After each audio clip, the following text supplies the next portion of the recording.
The quill scratches against parchment, a sound so ordinary it shouldn't carry weight. But in the plantation office of the Yanzi estate, that scratch is the sound of a soul being reduced to numbers. Samuel, aged 27, literate.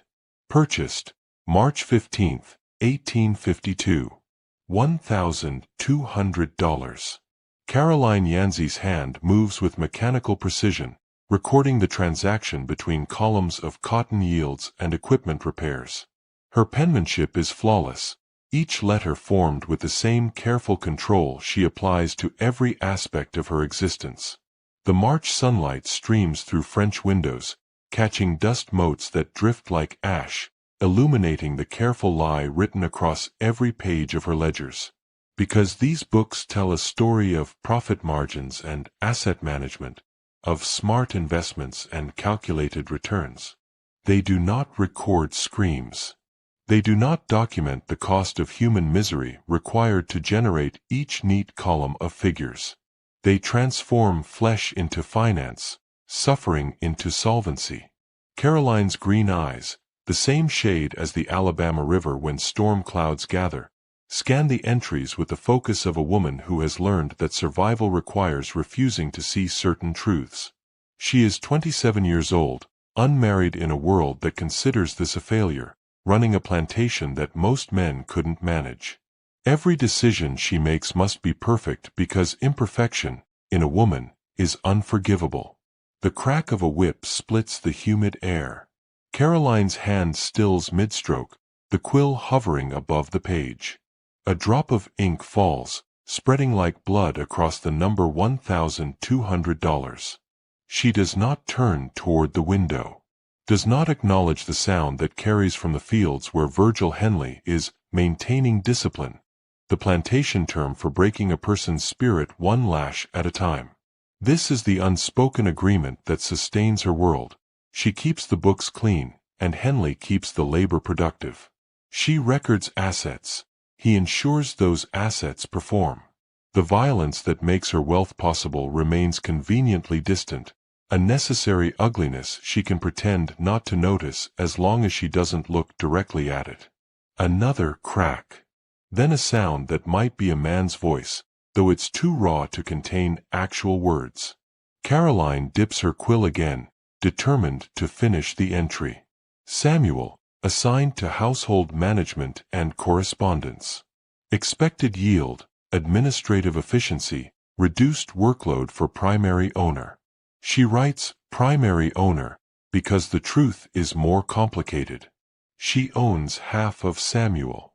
Her twin sister Catherine owns the other half, a consequence of their father's death and the peculiar inheritance laws that gave them joint control of everything. The land, the cotton, the mansion, the human beings who work it all. Footsteps approach from the hallway, Catherine's distinctive gait, slightly uneven because she refuses to wear the fashionable but crippling shoes their society demands. Caroline doesn't look up, but her jaw tightens almost imperceptibly. Her sister has always been the chaos to Caroline's order, the question to her answer, the doubt that undermines certainty. Still counting our fortune in flesh? Catherine's voice carries that edge Caroline has learned to dread, the tone that suggests their comfortable lies are about to be challenged. I'm recording a business transaction, Caroline replies, her voice flat as the Alabama plains. Someone needs to manage this estate properly. And someone needs to question whether proper management includes purchasing human beings like livestock. The argument is old, worn smooth by repetition. Catherine objects. Caroline defends necessity. Neither changes. Neither can change, really, because changing would require dismantling the entire structure of their existence. So they circle the same territory, speaking words that mean nothing because action is impossible. Outside, Henley's whip falls silent. The afternoon settles into the thick, oppressive heat that characterizes central Alabama in spring, air so heavy it feels like drowning on dry land. Somewhere in that heat, Samuel is learning the rules of his new prison. Learning that intelligence makes you valuable but visibility makes you vulnerable. Learning that surviving requires becoming invisible, except when visibility serves those who own you. Caroline returns to her ledger, adding Samuel to the inventory between a new cotton gin and a breeding mare. The categories blur together because in this world, in these books, everything is property. Everything has a price. Everything can be bought, sold, used up, and replaced. The scratch of the quill resumes, that ordinary sound that carries the weight of extraordinary evil. And Caroline Yancey, who prides herself on facing reality with unflinching pragmatism, continues to record her careful lies, continues to transform horror into accounting, continues to believe that if she never looks directly at the violence, she can remain innocent of it. But innocence, like everything else on the Yancey plantation, is a commodity. And Caroline's supply is running dangerously low. Before we continue, I need to ask you something. If you're listening from anywhere in the Deep South, or from any corner of this country where hidden histories still whisper through the walls of old buildings, leave a comment telling me where you're from. This channel survives because of listeners like you who hunger for the truth that history tried to bury. Hit that subscribe button because what you're about to hear has never been told in full. And stories like this deserve to be remembered. The heat hits Samuel like a physical blow the moment he steps from the relative cool of the main house into the afternoon blaze. The sun hangs white and merciless in a sky bleached of color, turning the Alabama landscape into something biblical, a place of judgment and suffering where the earth itself seems to radiate punishment. He has been at the Yancey plantation for 3 days. 3 days of learning a geography more dangerous than any map could show, the invisible boundaries that divide acceptable from fatal, the unwritten rules that govern every glance, every word, every moment of existence in this carefully ordered hell. The physical layout is simple enough. The main house rises like a temple to cotton wealth, all white columns and expensive windows.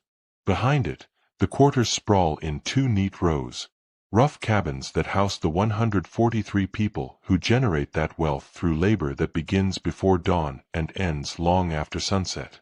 Between these 2 worlds sits a careful distance, a space that maintains the fiction that the mansion's elegance has nothing to do with the quarter's misery. But the real geography is far more complex. Samuel is learning to read it in the faces of the other enslaved workers, in their subtle gestures and careful silences. He learns it from old Dinah, who has worked in the Yancey house for longer than Samuel has been alive. She is perhaps 60, though the work makes her seem ancient, back bent from decades of labor, hands gnarled from endless washing and cooking and serving. She speaks rarely, and never when white people can hear. But on Samuel's second morning, as he carries water from the kitchen, she catches his eye. The look lasts perhaps 2 seconds. In it, Samuel reads volumes. Asterisk, you're smart. That makes you dangerous to them and to yourself. Watch everything. Trust nothing. Survive. Asterisk. He learns it from the field hands who return to the quarters each evening, their hands torn from picking cotton, their backs marked by Henley's whip. They regard Samuel with a mixture of envy and suspicion. Envy because housework is easier than field work, suspicion because house workers often become informants, trading others' secrets for slight privileges. He learns it from Isaac, a young man close to Samuel's age who works in the stables. Isaac was born on this plantation, knows no other world, and has developed the kind of cautious friendliness that characterized people who have accepted their cage but still crave human connection within it. The sisters, Isaac tells Samuel quietly on the 3rd evening, as they carry firewood to the main house, they're different from their father. Old Master Cornelius, he was hard but predictable. You knew where you stood. These 2. He trails off, glancing around to ensure no one is listening. Miss Caroline runs everything like a business. Cold. Calculated. Miss Catherine asks questions that could get people killed. Questions. Samuel keeps his voice neutral. about whether things are right or wrong, about whether we're treated fairly. Isaac's expression suggests this kind of thinking is more dangerous than Henley's whip. She doesn't understand that right and wrong don't matter here. Only survival matters. Samuel absorbs this information, adding it to his growing understanding of the Yancey estate's invisible architecture. Miss Caroline is the pragmatist who never questions the system. Miss Catherine is the romantic who questions everything but changes nothing. Both are dangerous in different ways. The texture of the firewood against Samuel's palms is rough, splinters threatening to pierce skin already raw from 3 days of unfamiliar labor. The smell of smoke and cooking meat drifts from the kitchen. Someone is preparing dinner for the main house, food the enslaved workers will never taste. The air itself feels thick with humidity and something else, a tension that Samuel can't quite name but recognizes as the constant, grinding pressure of living under absolute surveillance. Every moment, someone is watching. Henley patrols with his whip and his cold blue eyes that catalog weakness. The house workers report to Caroline, who records everything in her meticulous ledgers. Even the enslaved community polices itself, fear of punishment creating networks of coerced cooperation that make trust impossible. Samuel is learning to navigate this landscape by becoming deliberately unremarkable. He keeps his eyes down, speaks only when spoken to, performs his assigned tasks with competence but not excellence. Too much skill draws attention, and attention draws danger.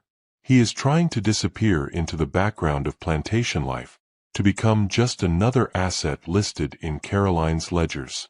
But on the 4th day, everything changes. Samuel is in the library, a room that smells of leather and tobacco and old paper, a room that represents everything the plantation class aspires to be. He is cataloging books, copying titles into an inventory list, when he hears footsteps approaching. He keeps his eyes on his work, assuming it's Caroline come to check his progress. "Can you actually read those?" The voice is female but not Caroline's. Softer, with a note of genuine curiosity rather than command. Samuel looks up to find Catherine Yancey standing in the doorway. She is identical to her sister in appearance. The same dark auburn hair, the same green eyes, the same height, but everything else about her is different. Where Caroline carries herself with rigid control, Catherine moves with restless energy. Where Caroline's eyes calculate, Catherine's eyes question. And she is holding a book, a French novel with gilt edges and an illustrated cover showing a cathedral and a bell tower. "I can read them, miss." Samuel's response is careful, neutral. Literacy in an enslaved person is valuable, but also dangerous. It suggests independent thought, access to ideas that might challenge the system. Catherine crosses the room, a violation of the unspoken rules that mandate distance between white women and enslaved men. She holds out the book. "What's this one about?" Samuel recognizes the trap immediately. This could be a test, a way to assess his value, or to catch him in some violation that justifies punishment. But something in Catherine's expression, genuine interest rather than malice, makes him answer honestly. "It's about Quasimodo and Esmeralda, miss. About sanctuary and persecution. About the nature of true ugliness versus true beauty." Catherine's eyes widen slightly. Then she does something absolutely forbidden. She sits on the edge of the library table, her elaborate day dress spreading around her like a flower, and says, "Tell me more." And Samuel, in direct violation of every survival instinct he has developed over 27 years of enslavement, begins to talk to her. Not as property to owner, not as inferior to superior, but as one person to another, discussing literature and ideas as if the plantation system doesn't exist, as if they are simply two human beings having a conversation. The afternoon light slants through the library windows, catching dust motes that drift like possibilities. The smell of old books mingles with Catherine's perfume, something floral and expensive. The texture of the novel's cover under Samuel's fingers is smooth leather, worn from repeated reading. And in this moment, in this conversation that should not be happening, something shifts. A boundary is crossed that cannot be uncrossed. A connection is formed that will ultimately destroy everyone it touches. Old Dinah, passing in the hallway, sees them through the open door. Her face goes carefully blank, but her eyes carry a message Samuel has already learned to read. Danger. Terrible danger. Run while you still can. But Samuel doesn't run. He continues talking about cathedral bells and dancing girls, and the question of what makes someone truly monstrous. And Catherine listens with an attention she has never given to the proper young men who court her, to the social obligations her position demands, to anything in her carefully prescribed world. The conversation lasts perhaps 15 minutes. When it ends and Catherine leaves, Samuel stands alone in the library, his heart racing with fear and something he refuses to name. He has just made the mistake that will kill him. He has just become visible. And on a plantation in central Alabama in 1852, visibility for an enslaved man in the presence of a white woman is a death sentence waiting to be carried out. The garden house sits at the edge of the Yancey property, nestled between carefully cultivated roses and the wild tangle where the manicured grounds surrender to Alabama wilderness. It's a small structure, originally built for storing tools and potting plants, but it has fallen into disuse since the plantation hired a dedicated groundskeeper who prefers working from the main shed, which makes it perfect for secrets. Catherine discovers this on a Tuesday afternoon in early April, when she claims she needs Samuel's assistance inventorying the garden supplies. The excuse is transparent enough that any careful observer would see through it immediately. But Caroline is occupied with cotton factors visiting from Montgomery, and Virgil Henley is in the far fields settling a dispute between workers. The window of opportunity is narrow, and Catherine takes it. Samuel follows her to the garden house because he has no choice. When a white woman commands, an enslaved man obeys. This is the fundamental equation of his existence. But as he steps into the dim, plant-scented interior, all dusty windows and forgotten clay pots and the smell of earth and old wood, he understands this has nothing to do with garden supplies. Catherine closes the door behind them. Not locked, but closed. The gesture creates a boundary between inside and outside, between the watching world and this stolen moment. "I've been thinking about what you said," she begins, her fingers tracing the spine of a book she's brought with her. Another French novel, though Samuel suspects she's barely reading them anymore, using them instead as excuses for these increasingly frequent conversations. About Quasimodo finding sanctuary in the cathedral. About how stone walls can protect or imprison, depending on which side you're on. Samuel says nothing. Every instinct screams danger. They are alone together in an enclosed space, a scenario that has gotten countless men who look like him killed. One accusation, one misunderstanding, one moment of Catherine's regret transforming into self-protective lies, and he will hang.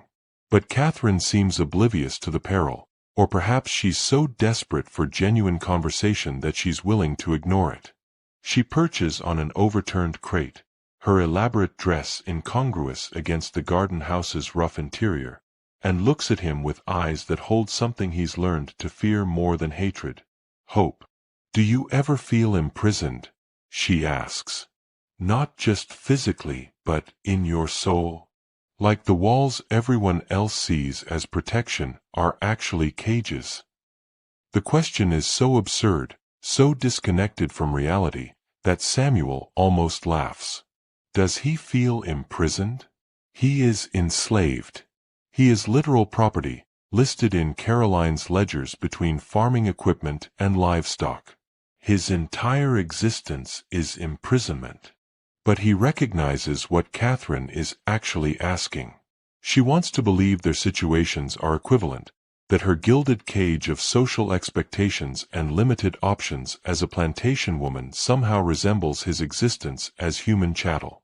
She wants him to validate her feelings of constraint, to make her suffering feel legitimate by comparison to his. It's a grotesque request, really. But Samuel has learned that survival sometimes requires telling white people what they need to hear. "Yes, miss," he says quietly. "I understand feeling trapped by circumstances you didn't choose." Catherine's face lights up with something that looks disturbingly like joy. "I knew you would understand. Everyone else, my sister, the church ladies, the men who come courting, they all think I should be grateful for what I have. They can't see that wealth and status don't mean anything if you're still not free to choose your own path." She continues talking, words spilling out with the urgency of someone who has been silent too long.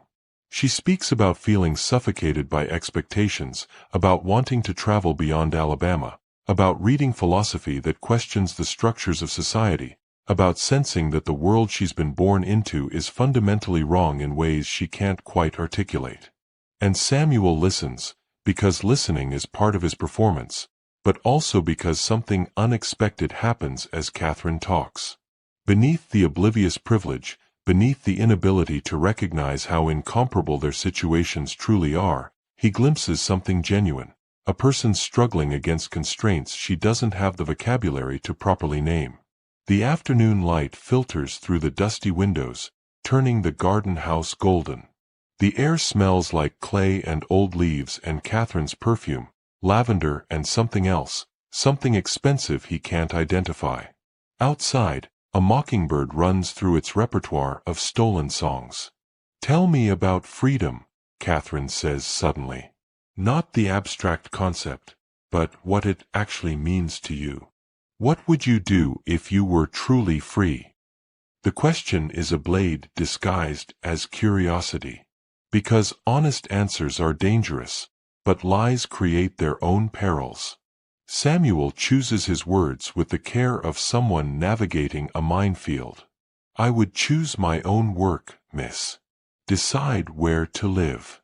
Maybe learn a trade, carpentry or printing. Simple things that most people take for granted."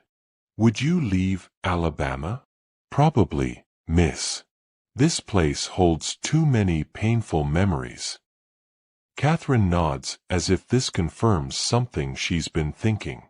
Then she does something that stops Samuel's breath. She reaches out and touches his hand. Just briefly, just her fingertips against his knuckles, but the gesture shatters every boundary that keeps their world functioning. "I'm sorry," she whispers. "For all of it. For what my family has done. For what this system does. I'm sorry you're trapped here." Samuel pulls his hand back, his heart hammering. "Miss Catherine, you can't. We can't. This is dangerous." "I know." Her eyes hold his, and in them he sees something that terrifies him more than Henley's whip. Genuine affection. "But I'm tired of pretending I don't see you as human. I'm tired of all the lies we're supposed to accept." They stand in the golden light of the garden house, two people separated by an abyss that Catherine wants to believe can be bridged with good intentions, and Samuel knows cannot be crossed without destroying them both. This moment, this dangerous, impossible moment, is the beginning of everything that will burn. Outside, unnoticed by either of them, Caroline Yancey pauses on her walk back from the main house. She sees the closed door of the garden house. Sees her sister's horse still tied at the nearby post, though Catherine claimed she would be riding this afternoon.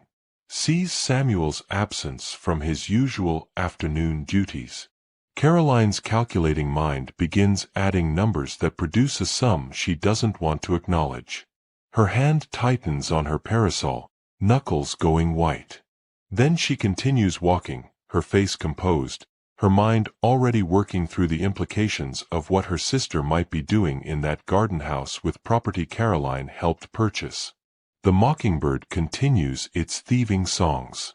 The Alabama sun beats down merciless and knowing. And in the garden house, Catherine and Samuel remain in their dangerous conversation, unaware that the walls they thought protected them have already been breached. Caroline Yancey has always prided herself on reading situations accurately, on seeing patterns others miss, on understanding the subtle currents that drive human behavior. It's what makes her exceptional at managing the plantation's complex operations, at negotiating with cotton factors, at maintaining control in a world designed to deny women power. So when Samuel begins disappearing for extended periods, when his accounting work shows small errors that suggest distraction, when she notices her sister's improved mood coinciding with Samuel's absences, Caroline sees the pattern immediately. And she does what Caroline always does when threatened: she asserts control. It begins subtly. On a Thursday evening, as the sun starts its descent toward the Alabama River, Caroline calls Samuel to her office. "I need these shipping manifests copied before morning," she says, gesturing to a stack of documents that would take any reasonable person 3 hours to complete. "Sit there." She indicates the desk positioned directly across from hers. "I'll be working late as well. We can keep each other company." The command is phrased as consideration, but Samuel recognizes it for what it is: surveillance disguised as work assignment. He sits where directed and begins copying the manifests in his careful hand, aware of Caroline's eyes on him, assessing, calculating. The evening deepens. The house staff completes their duties and retreats to the quarters. The plantation settles into that peculiar quiet of spring nights.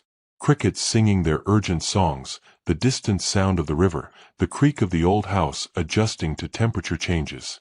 And Caroline keeps Samuel working.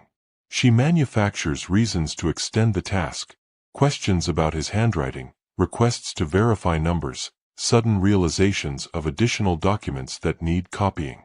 By the time she finally dismisses him, it's past midnight, and Samuel can barely keep his eyes open. This pattern repeats the next night, and the next, and the next.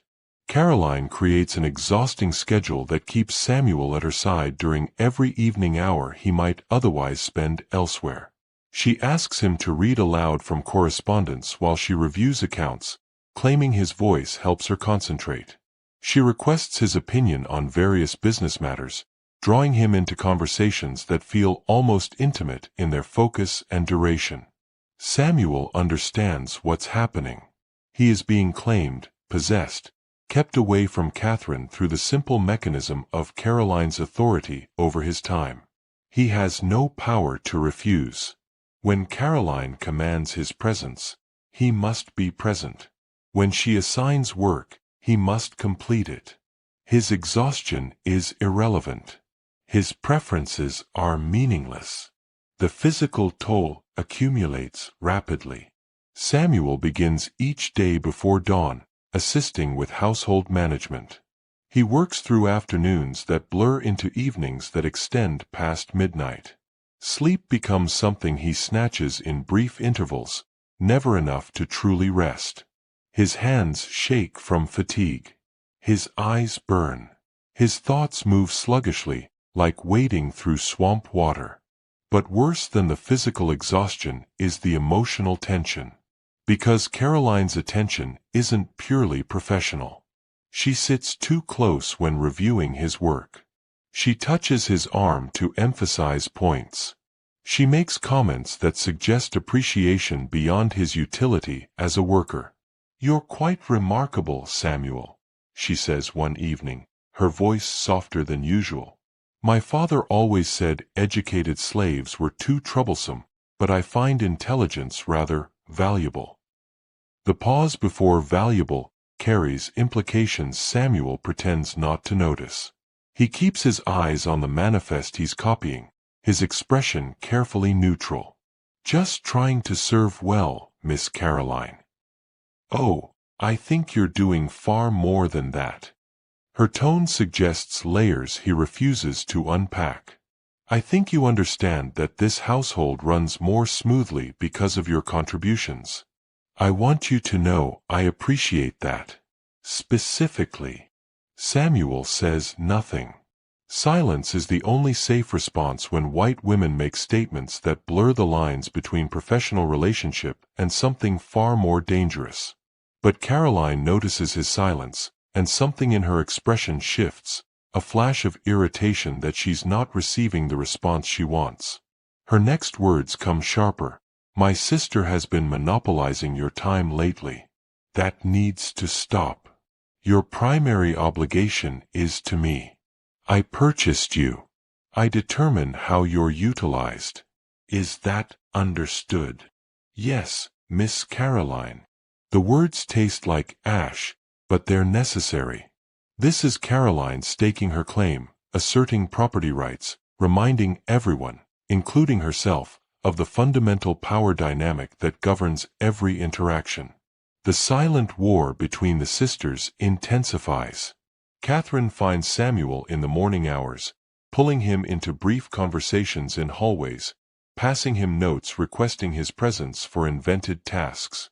Caroline counters by assigning work that extends later into each night, by scheduling Samuel's days so completely that no gaps exist for Catherine to exploit. Samuel becomes the rope in their tug-of-war, stretched between two forces that will eventually tear him apart. He sees Isaac watching him with concerned eyes. He hears old Dinah's whispered warning, "Boy, you're walking toward a cliff. Step back before they push you off." But stepping back isn't an option. He can't refuse either sister without consequences. He can't escape the plantation. He can't even speak honestly about his situation to anyone who might help, because there is no help available. The entire system is designed to keep him exactly where he is. Powerless, controlled, property. And then Virgil Henley notices. Henley is many things. Cruel, calculating, committed to the plantation system, but he's not stupid. He sees Samuel's exhaustion. He sees both Yancey sisters suddenly intensely focused on the same enslaved worker. He sees the changed dynamics in the main house, the tension radiating from interactions that should be mundane. Henley has managed enslaved labor for 20 years.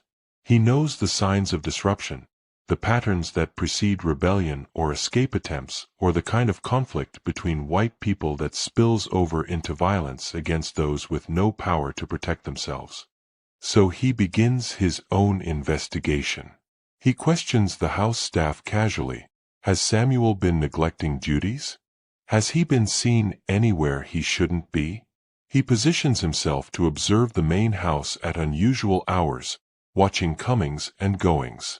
He makes excuses to speak with Caroline about plantation business, assessing her mood and focus. And he concludes that something is very wrong. The Yancey twins are competing over their property in ways that threaten plantation stability.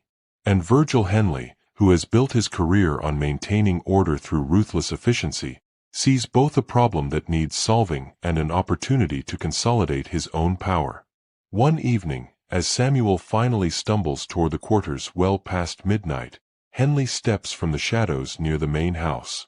His presence is sudden and threatening, blocking Samuel's path. "You're working late these days," Henley observes, his voice carrying that flat tone that Samuel has learned means danger.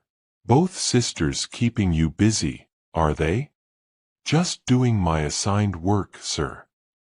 Samuel keeps his eyes down, his body language submissive. Assigned work. Henley chuckles without humor. "That what we're calling it now. Boy, I've been running plantations since before you were born. I know trouble when I see it. And you are trouble." He steps closer, close enough that Samuel can smell tobacco and whiskey on his breath. "Here's what's going to happen. You're going to tell me exactly what's going on between you and those women. Every detail. Or I'm going to assume the worst and act accordingly. And you know what accordingly means for a slave who gets too familiar with white ladies. Samuel's blood runs cold. Because Henley has just made explicit the threat that has been hovering over every interaction since Catherine first spoke to him in the library. One accusation from Henley, one suggestion that Samuel has been inappropriate with either sister, and Samuel will hang. No trial.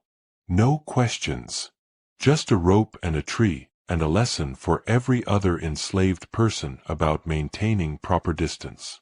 "There's nothing to tell, sir," Samuel says carefully. "I work for Miss Caroline. Miss Catherine sometimes requests assistance with household tasks. That's all." Henley's eyes narrow. "That's all. Right." He spits tobacco juice into the dirt near Samuel's feet. "I'll be watching you, boy. Every moment. And when you slip, and you will slip, I'll be there. Understand?" "Yes, sir." Henley walks away, his boots crunching on the gravel path.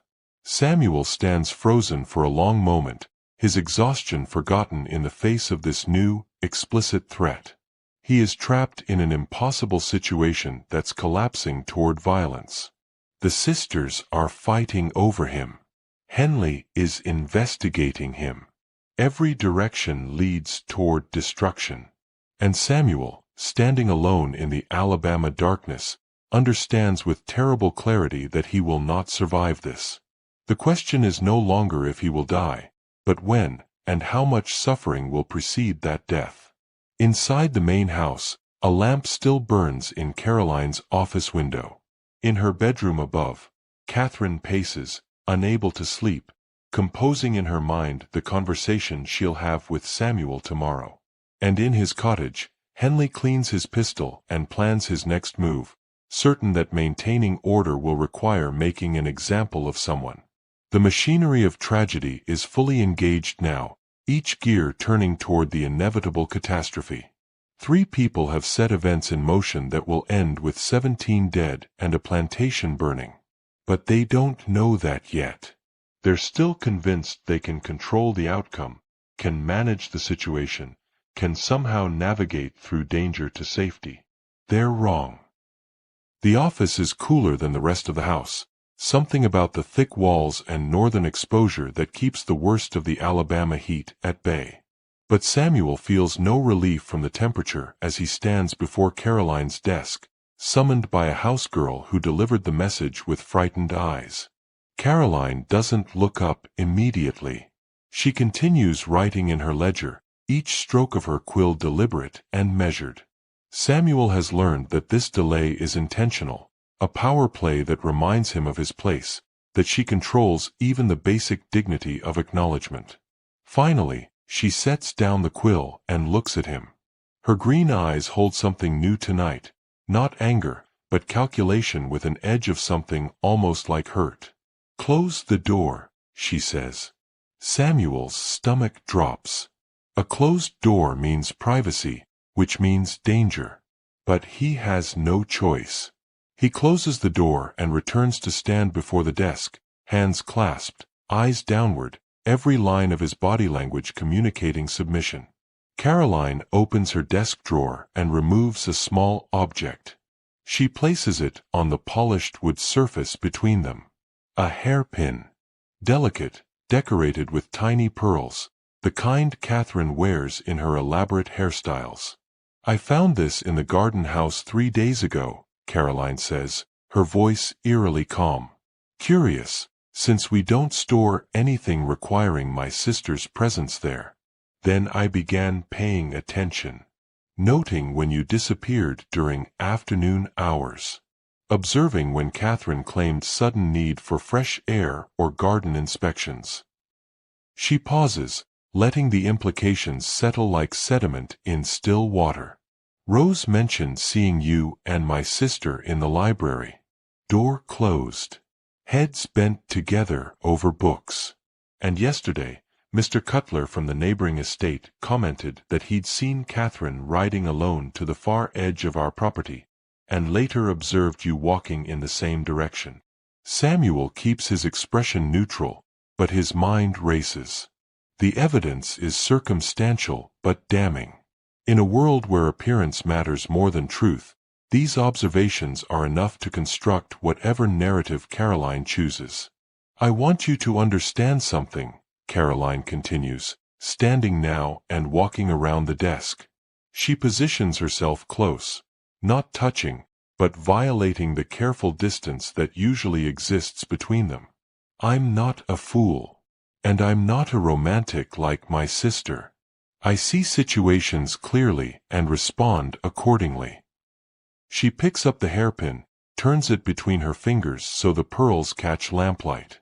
Catherine believes she's in love with you. She thinks your conversations about French novels and philosophy represent some genuine connection that transcends the rather obvious reality of your situation. Caroline's tone holds contempt, not for Samuel, but for her sister's delusions.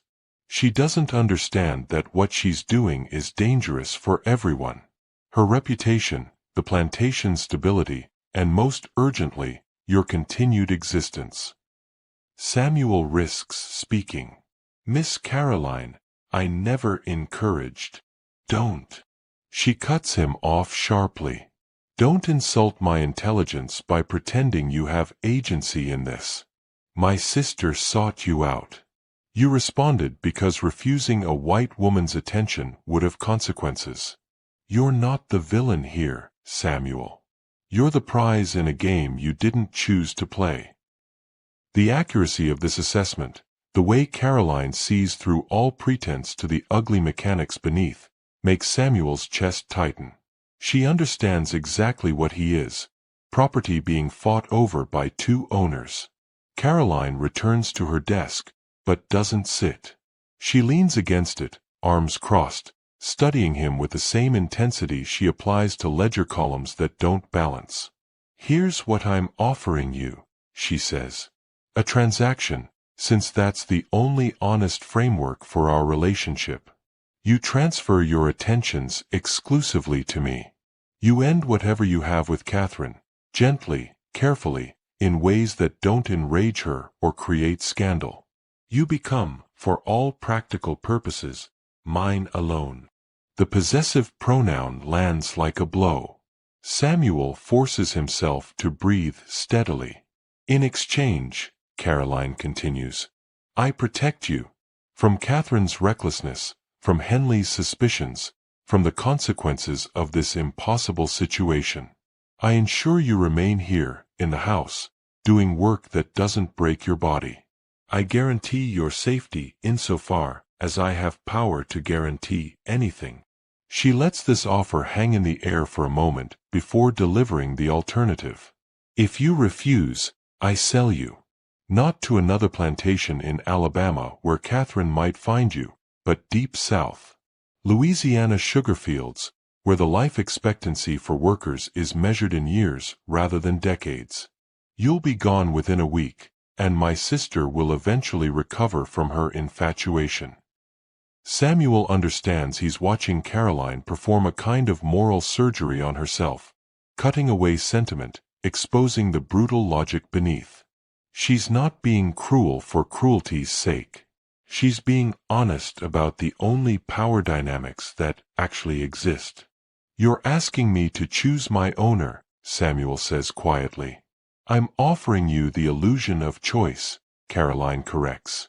Which is more than most in your position receive. I could simply sell you tomorrow without explanation. I could tell Henley my suspicions and let nature take its course. Instead, I'm negotiating, giving you some small voice in determining your future. The terrible thing is that Caroline genuinely believes she's being merciful. She's offering protection, security, even a form of partnership within the grotesque constraints of their situation.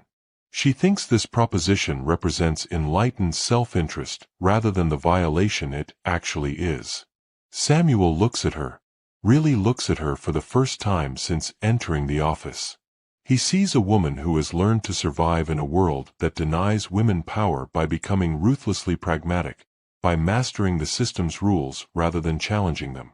She's not evil in any simple sense.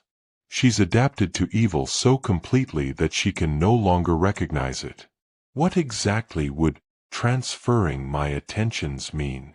Samuel asks, though he already knows the answer. Caroline's expression doesn't change. It means you spend your evenings here, working at my side. It means when I require your presence, you come immediately. It means you accord me the respect and attention that should belong to your primary owner. The specifics will evolve as circumstances require. The euphemisms are paper-thin. Caroline is proposing that Samuel become effectively hers, not just as property, but as something more intimate. She's competing with her sister by claiming him more completely, using her authority to demand what Catherine has been seeking through affection. And Samuel has no power to refuse because the alternative is death by slower means in Louisiana cane fields. I need time to think, he tries. You have until tomorrow evening, Caroline responds. After that, I make decisions that serve my interests regardless of your preferences. This offer represents consideration I'm extending once. Don't mistake it for weakness. She returns to her desk, picks up her quill, and begins writing as if Samuel has already ceased to exist as a presence requiring acknowledgement. You're dismissed. Samuel walks from the office on legs that feel disconnected from his body. The hallway stretches before him, lamplight casting shadows that seem to reach for him with dark fingers. He passes Rose in the corridor, sees recognition and pity in her eyes, and continues toward the quarters. Outside, the night air is thick with moisture and the promise of rain. Somewhere in the distance, thunder rumbles. Samuel stands in the darkness between the main house and the quarters, belonging fully to neither world, and understands with crushing finality that he is not a man in any meaningful sense. He is a prize, an object of competition, a possession whose only value is determined by his owner's desires. The rain begins, fat drops that quickly become a downpour, soaking his clothes, running down his face like tears he's too exhausted to shed. And Samuel stands in the storm, letting it wash over him, wishing it could somehow cleanse him of the impossible choice he must make by tomorrow evening. Inside the main house, Caroline returns to her ledger, recording the day's transactions with the same careful precision she applies to all business matters. In the entry for Samuel, she writes a single word in the margin, resolved. But nothing is resolved. The machinery of tragedy continues its inexorable turning, and Caroline's attempt at control has only accelerated the collapse. Samuel hasn't slept in 3 days, not really. He manages brief intervals of unconsciousness that leave him more exhausted than rest, his mind cycling through impossible calculations that never produce acceptable answers. Caroline's ultimatum sits in his chest like swallowed stones. Choose her exclusively, or be sold to Louisiana. But choosing Caroline means betraying Catherine, which will either break her or enrage her, both of which create their own dangers. And refusing to choose means certain death in sugar fields where human life is measured in harvests rather than years. So Samuel attempts the only strategy available to powerless people. He tries to play both sides, giving each sister enough to keep them satisfied while avoiding the complete commitment either demands. It's a doomed strategy. He knows this even as he executes it. But drowning people grasp at anything, even debris that cannot possibly support their weight.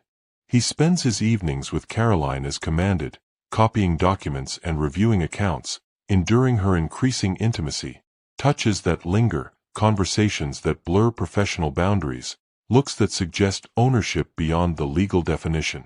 He performs gratitude he doesn't feel, demonstrates loyalty that's coerced rather than genuine.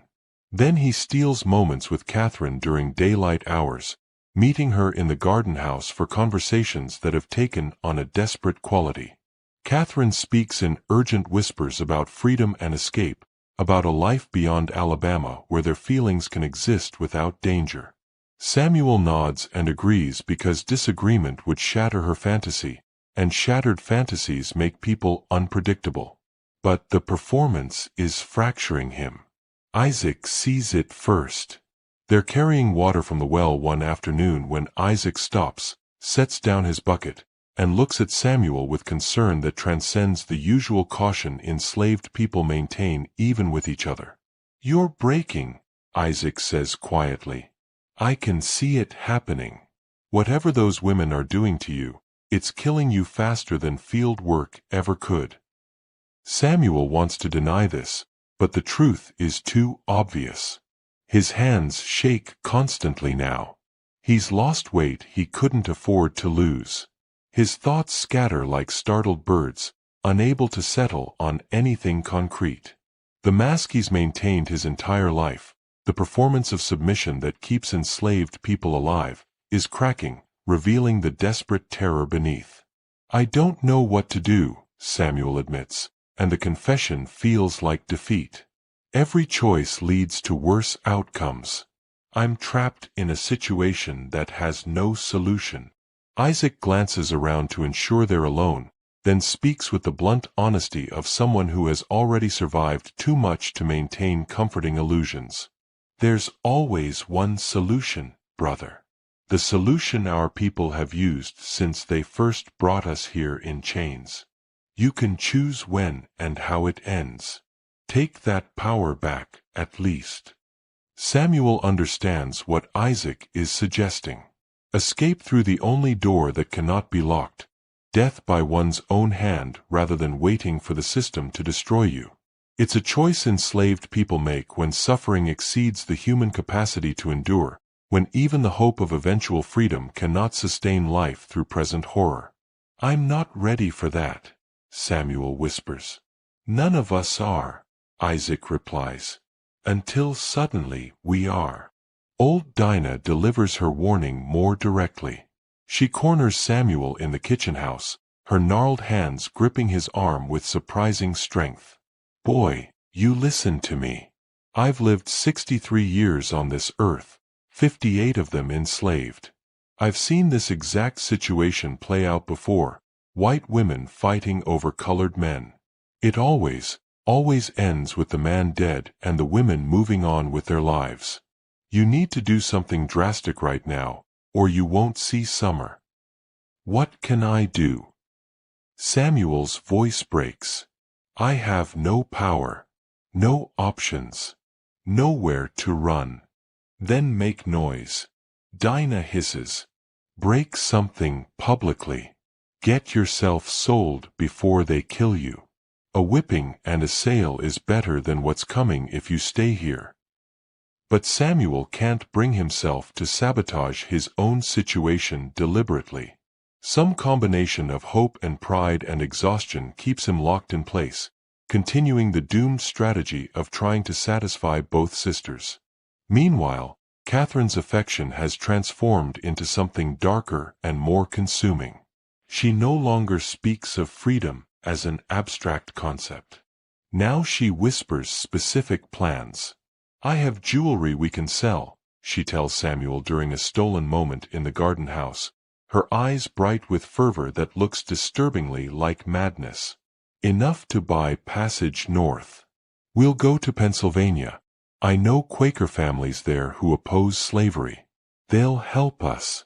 We'll be married, properly married, and you'll be free." Samuel tries to inject reality into her fantasy. "Miss Catherine, they'll chase us. The whole county will mobilize. Slave catchers, dogs, armed men.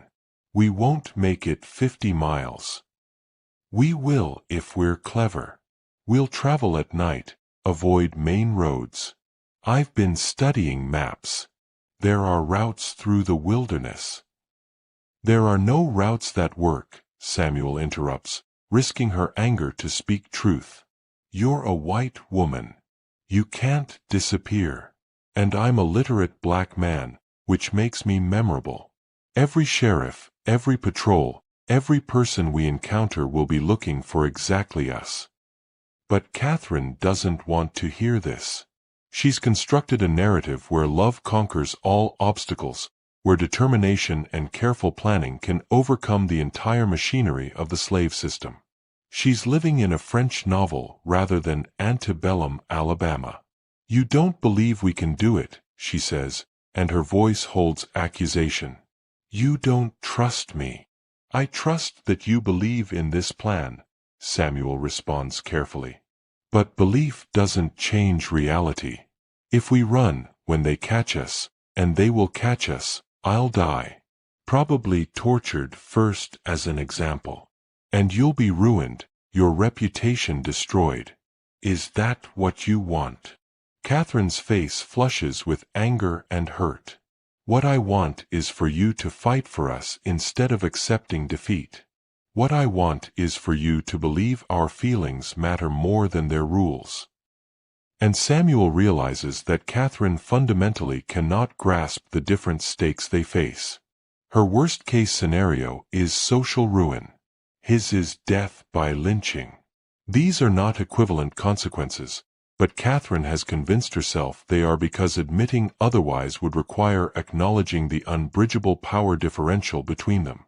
Their argument is interrupted by footsteps outside the garden house.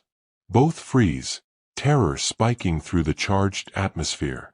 But the footsteps pass, just someone walking by, unaware of the dangerous conversation happening within. The near discovery shakes Catherine visibly. When she speaks again, her voice trembles. "We're doing this," she says with desperate determination. "Friday night. I'll have everything prepared. Meet me here at midnight.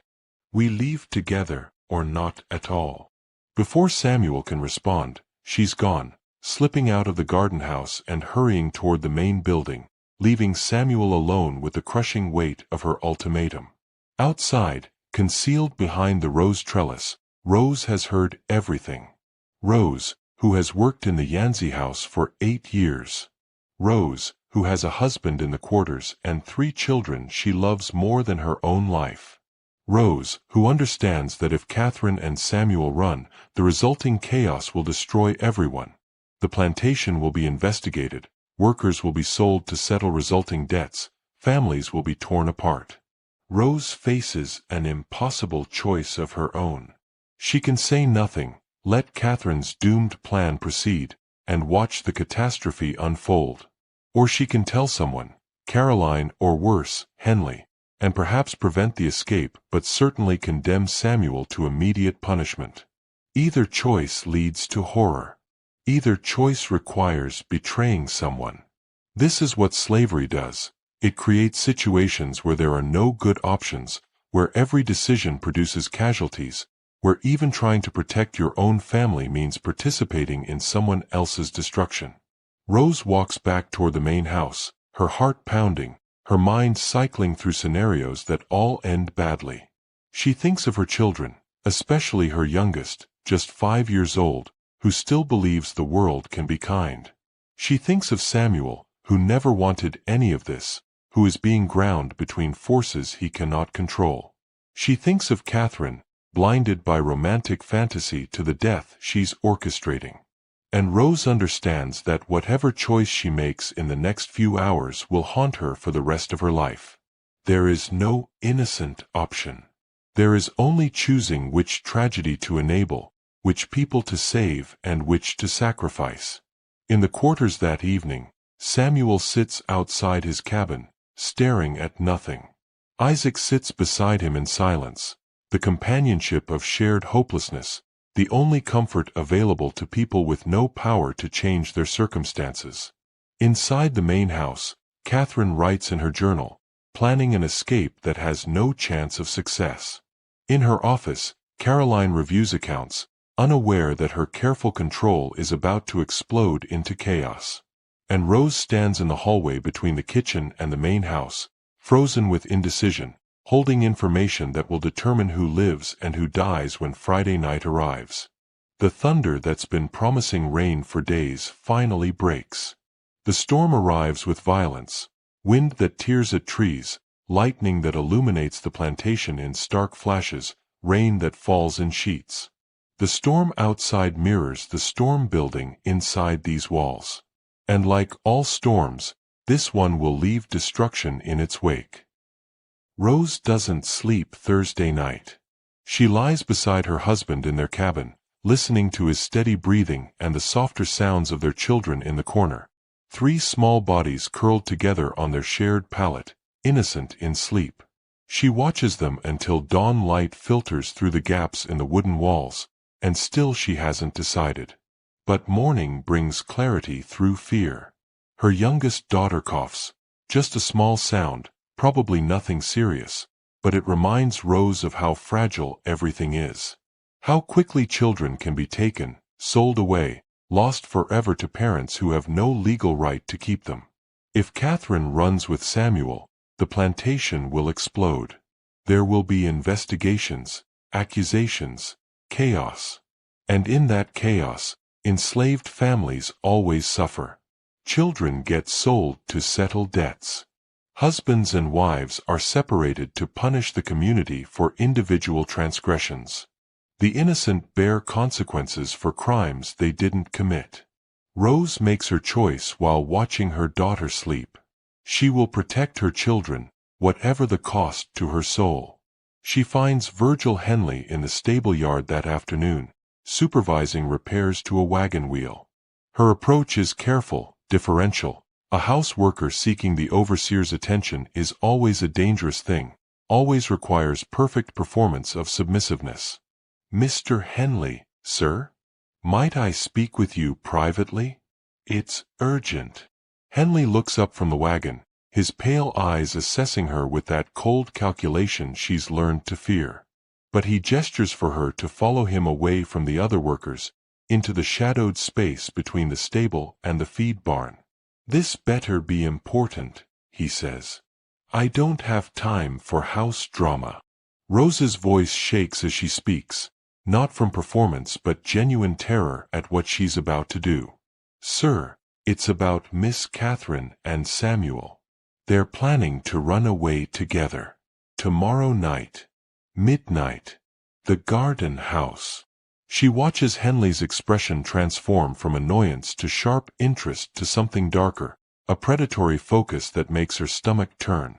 She's just set events in motion that cannot be stopped. "Tell me everything," Henley commands. "Every word you heard." Rose recounts the conversation from the garden house, Catherine's plans for escape, the route north, the Quaker families in Pennsylvania, Samuel's objections, Catherine's insistence. With each detail, Henley's expression grows colder and more determined. When Rose finishes, Henley is quiet for a long moment, his mind clearly working through implications and opportunities. Finally, he speaks, and his words confirm Rose's worst fears. "You did the right thing coming to me." This kind of situation, slave getting ideas above his station, white woman losing her mind, it needs to be handled decisively. An example needs to be made. "Sir, I just thought maybe you could stop them. Prevent Miss Catherine from doing something foolish." "Oh, I'll stop them," Henley interrupts, his voice holding something that sounds almost like satisfaction.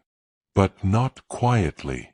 This is an opportunity to send a message that resonates through every plantation in Dallas County. These situations have been too common lately, slaves getting uppity, thinking education makes them equal. It ends tomorrow night." Rose feels ice spread through her chest. She'd hoped Henley would simply prevent the escape, perhaps arrange for Samuel to be sold away quickly before anyone got hurt. But she's hearing something else in his tone, the promise of violence, of public demonstration, of consequences that extend far beyond stopping an escape attempt. "Mr. Henley, sir, I didn't mean for anyone to get hurt. I just wanted to protect the plantation, protect my family." "And you have," Henley says, his expression suggesting dismissal. "You've done your duty. Now let me do mine. Go back to the house. Say nothing to anyone. Forget this conversation happened."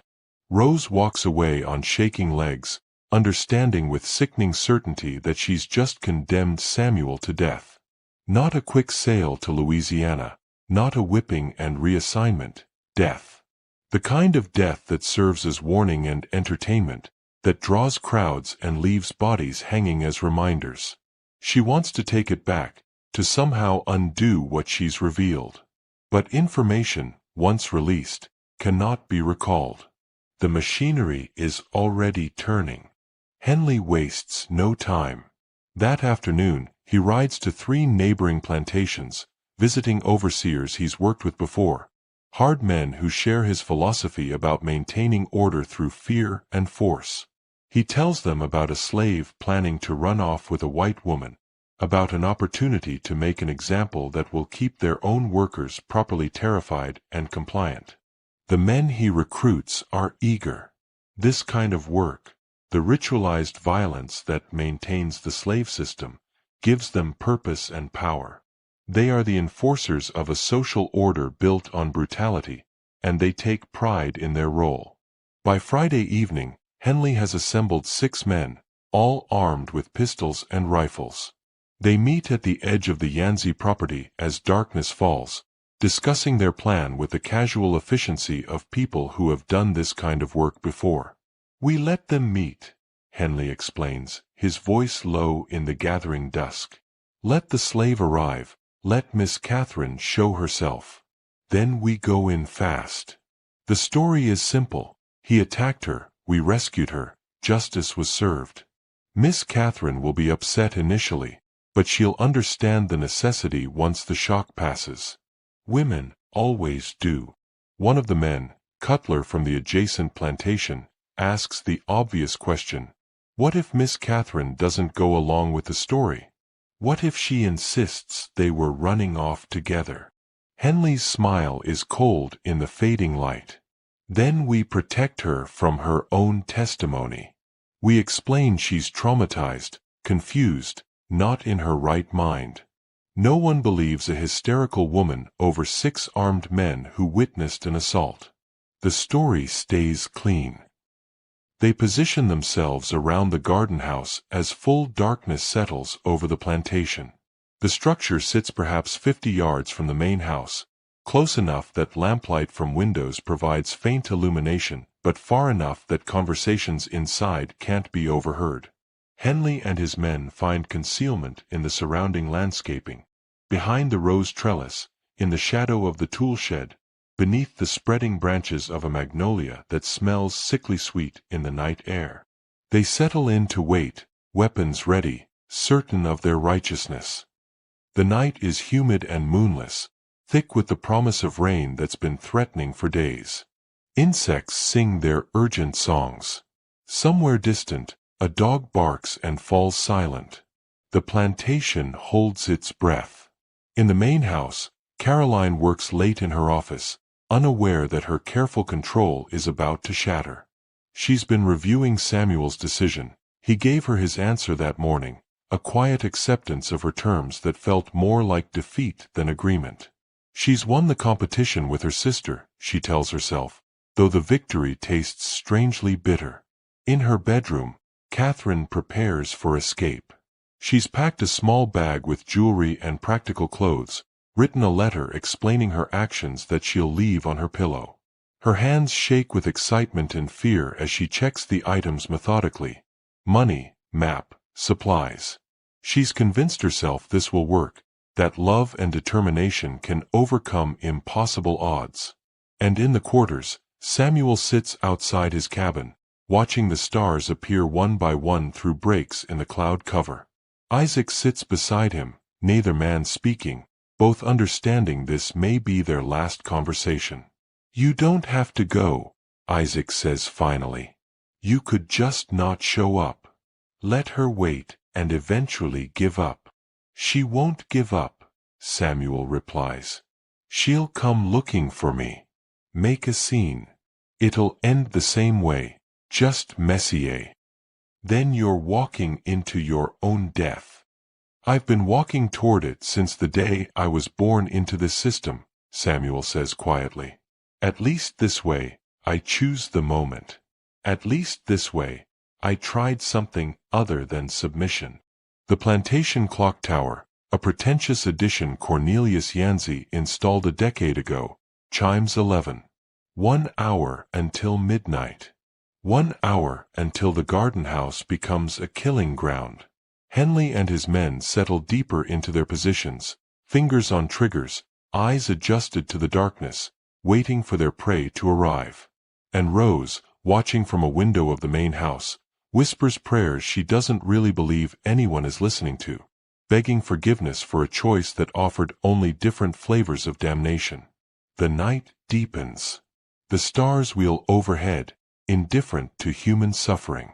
And the garden house sits silent and waiting, its door unlocked, its interior dark, a trap baited with hope and about to spring shut with violence.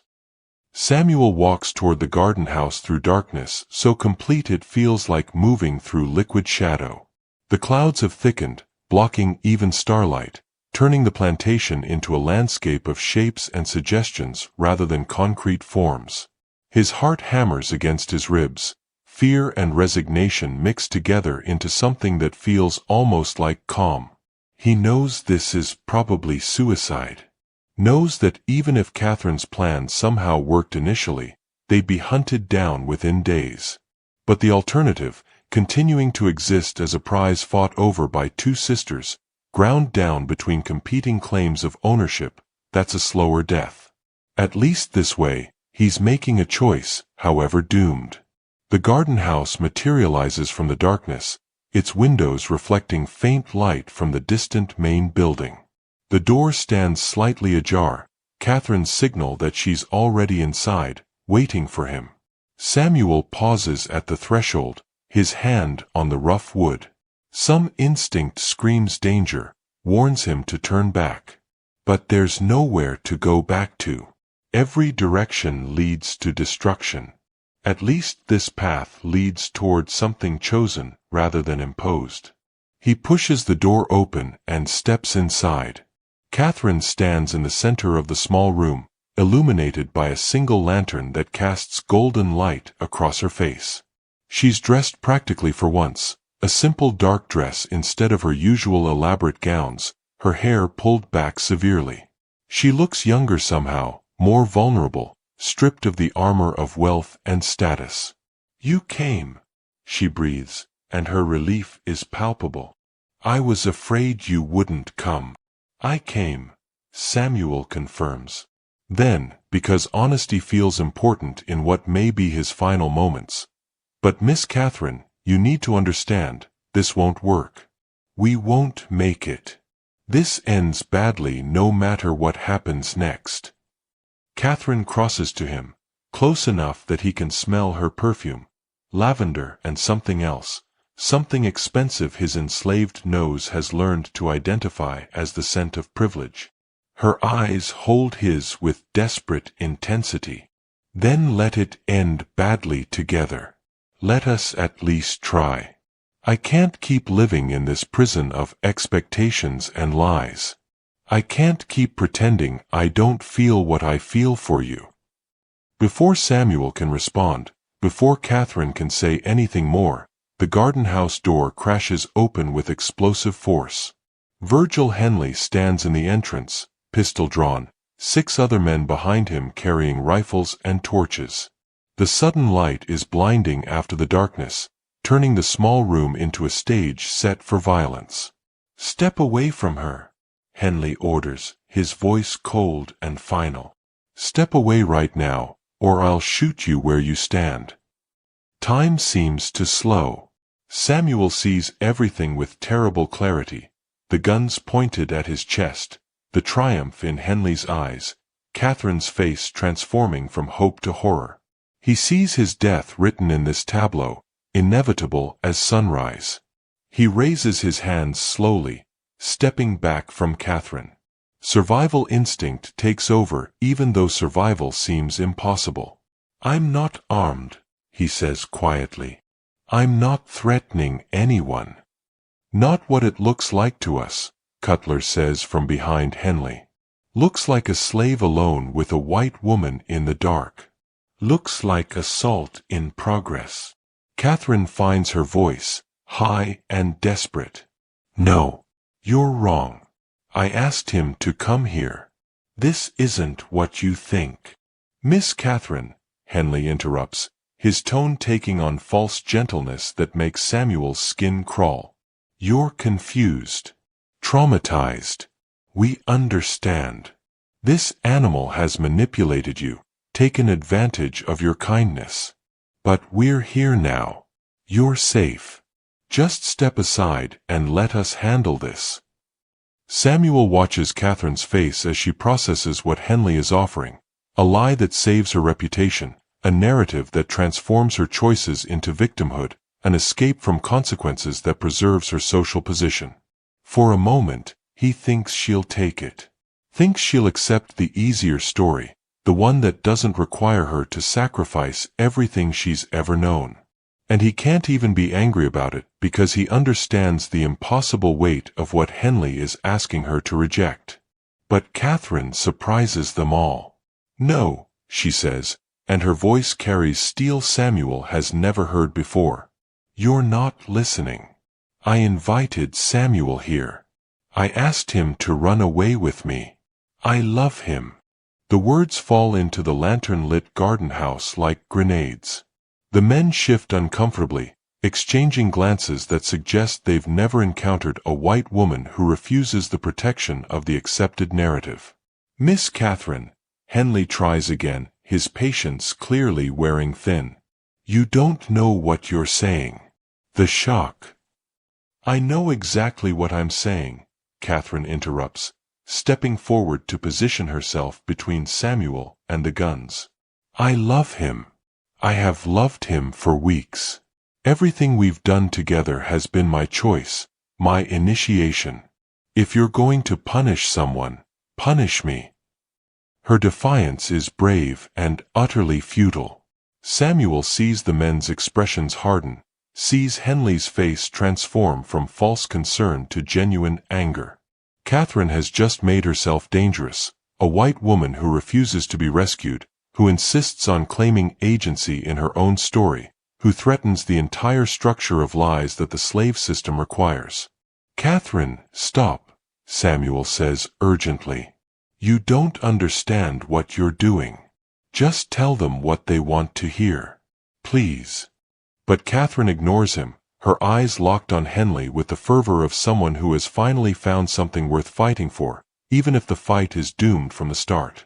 This man has shown me more respect, more genuine conversation, more humanity than any of the so-called gentlemen who have courted me. If your laws say I cannot love him, then your laws are evil and I reject them. The declaration hangs in the heavy air. For a moment, no one moves. Then Cutler speaks, his voice holding dark amusement. Well, this just got a lot more complicated.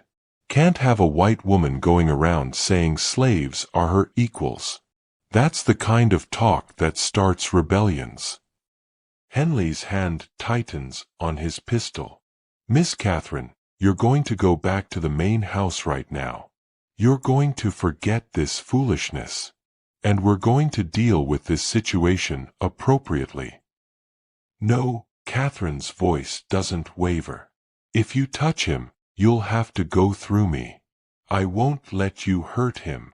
She wraps her arms around Samuel, holding him in full view of everyone present, a gesture of defiance that violates every social code, that marks her as irrevocably compromised in the eyes of these men. And Samuel, feeling her trembling against him, understands with crushing certainty that Catherine's love, real or imagined, genuine or delusional, has just signed both their death warrants. Because a white woman who refuses to be rescued from a black man is more dangerous to the slave system than any armed rebellion. She's challenging the fundamental narrative that justifies everything. Henley gestures to two of his men. Take Miss Catherine to the house. Restrain her if necessary. We'll deal with her after we've handled this situation. The men move forward. Catherine screams, struggles, but they're stronger. They pull her away from Samuel, her fingers grasping at his shirt, her voice rising in desperate protest. "No. Let me go. Don't hurt him. Please, I'm begging you." Her pleas fade as they drag her from the garden house, leaving Samuel alone with Henley and 4 armed men who no longer need to pretend any mercy. Henley steps forward, his expression empty of everything except cold determination. "Boy, you should have stayed invisible. Should have known your place. Now you're going to serve as a reminder to every other slave in this county about what happens when they forget what they are." Samuel doesn't beg, doesn't plead. He stands straight, meeting Henley's eyes with what dignity remains to him. If he's going to die, he'll die as a man rather than property. "I know what I am," Samuel says quietly. "The question is whether you know what you are. Whether any of you recognize the evil you're serving." Henley's smile is colder than winter. "Take him to the oak tree."